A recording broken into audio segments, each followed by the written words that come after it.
listen to the concepts.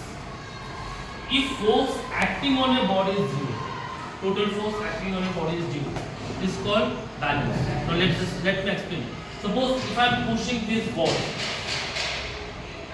मैं wall को धक्का दे रहा हूँ, पर wall जा ही नहीं, गिरेगा ही नहीं, क्योंकि इसमें जो resultant force है वो zero. So that is called as balance. And what is unbalanced force? If the total force acting on a body is not zero. For example, मैंने इस किताब को उठाया, तो unbalanced force है, क्योंकि मैंने उसको उठा के आ रहा हूँ. Yes or no? Because here the force is unbalanced.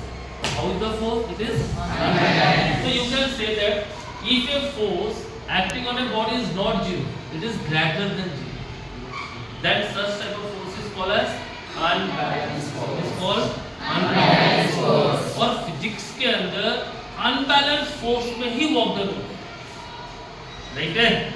unbalanced force में वर्क होगा, सही है ना? Yes or no? Suppose if I am ना मैं इस चौक को फूक रहा हूँ, unbalanced force, it is unbalanced force.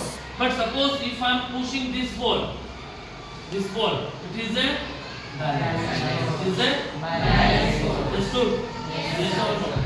So now let me write, if a force acting on a body is not zero, it is called as unbalanced force. Understood? Any problem? Any doubts? No, sir. Clear? Yes, sir. Yes or no? Yes, sir. So now write this everyone.